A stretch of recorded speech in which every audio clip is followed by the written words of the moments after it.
ಧಾರವಾಡದ ಕೆಸಿಡಿ ಮೈದಾನದಲ್ಲಿ ನಾಳೆ ಕಾರ್ಮಿಕ ಸಚಿವ ಸಂತೋಷ್ ಲಾಡ್ ನೇತೃತ್ವದಲ್ಲಿ ಬೃಹತ್ ಕಾರ್ಯಕ್ರಮವನ್ನು ಆಯೋಜನೆ ಮಾಡಲಾಗಿದೆ.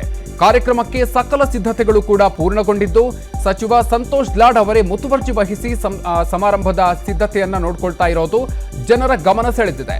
ಕಾರ್ಯಕ್ರಮದಲ್ಲಿ ಕಾರ್ಮಿಕ ಇಲಾಖೆಯಿಂದ 525 ವಿಶೇಷ ಚೇತನರಿಗೆ ಮೋಟಾರ್ ಚಾಲಿತ ತ್ರಿಚಕ್ರ ವಾಹನಗಳನ್ನ ವಿತರಣೆ ಮಾಡಲಾಗ್ತಾ ಇದೆ. ಅಲ್ಲದೆ ಸಂತೋಷ್ ಫೌಂಡೇಶನ್ ಕೂಡ 25 ತ್ರಿಚಕ್ರ ವಾಹನಗಳನ್ನು ವಿತರಿಸ್ತಾ ಇದೆ. ಈ ವೇಳೆ ನೋಂದಾಯಿತ ಕಟ್ಟಡ ಮತ್ತು ಇತರೆ ನಿರ್ಮಾಣ ಕಾರ್ಮಿಕರ ಮಕ್ಕಳಿಗೆ ಲ್ಯಾಪ್ಟಾಪ್ಗಳನ್ನು ವಿತರಿಸಲಾಗ್ತಾ ಇದೆ. ಇನ್ನು ಕಾರ್ಯಕ್ರಮದಲ್ಲಿ ಕಾರ್ಮಿಕರ ನೂತನ ವಿಮಾ ಯೋಜನೆಗೆ ಚಾಲನೆ ಸಿಗಲಿದೆ. ಇನ್ನು ಸಿಎಂ ಸಿದ್ದರಾಮಯ್ಯ, ಡಿಸಿಎಂ ಡಿಕೆ ಶಿವಕುಮಾರ್ ಸೇರಿದಂತೆ ಹಲವು ಸಚಿವರು, ಜಿಲ್ಲೆಯ ಜನಪ್ರತಿನಿಧಿಗಳು ಸೇರಿದಂತೆ ಅನೇಕ ಗಣ್ಯರು ಈ ಕಾರ್ಯಕ್ರಮದಲ್ಲಿ ಭಾಗವಹಿಸಲಿದ್ದಾರೆ.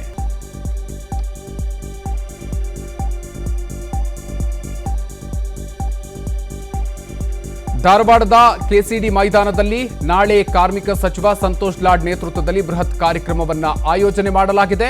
ಕಾರ್ಯಕ್ರಮಕ್ಕೆ ಸಕಲ ಸಿದ್ಧತೆಗಳು ಕೂಡ ಪೂರ್ಣಗೊಂಡಿದ್ದು, ಸಚಿವ ಸಂತೋಷ್ ಲಾಡ್ ಅವರೇ ಮುತುವರ್ಜಿ ವಹಿಸಿ ಸಮಾರಂಭದ ಸಿದ್ಧತೆಯನ್ನ ಮಾಡಿಕೊಳ್ತಾ ಇದ್ದಾರೆ. ಕಾರ್ಯಕ್ರಮದಲ್ಲಿ ಕಾರ್ಮಿಕ ಇಲಾಖೆಯಿಂದ 525 ವಿಶೇಷ ಚೇತನರಿಗೆ ಮೋಟಾರ್ ಚಾಲಿತ ತ್ರಿಚಕ್ರ ವಾಹನಗಳನ್ನು ವಿತರಣೆ ಮಾಡಲಾಗ್ತಾ ಇದೆ. ನಾಳೆ ಸಂತೋಷ್ ಲಾಡ್ ನೇತೃತ್ವದಲ್ಲಿ ನಡೀತಾ ಇರುವಂತಹ ಕಾರ್ಯಕ್ರಮ ಇದು.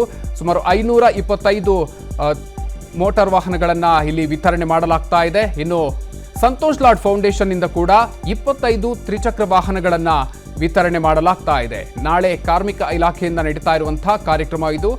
ವಿಶೇಷ ಕಾರ್ಯಕ್ರಮದಲ್ಲಿ ಸಾಕಷ್ಟು ಸಿದ್ಧತೆಗಳು ನಡೀತಾ ಇದೆ. ಸ್ವತಃ ಸಂತೋಷ್ ಲಾಡ್ ಅವರೇ ಕಾರ್ಯಕ್ರಮದ ಪೂರ್ವ ಸಿದ್ಧತೆಯನ್ನ ನೋಡ್ಕೊಳ್ತಾ ಇದ್ದಾರೆ. ಇವತ್ತು ಬಂದು ಆ ಕಾರ್ಯಕ್ರಮ ನಡೆಯುವ ಜಾಗದಲ್ಲಿ ಪೂರ್ವ ಸಿದ್ಧತೆಯನ್ನ ಸಂಪೂರ್ಣವಾಗಿ ವೀಕ್ಷಣೆ ಮಾಡಿದ್ದಾರೆ.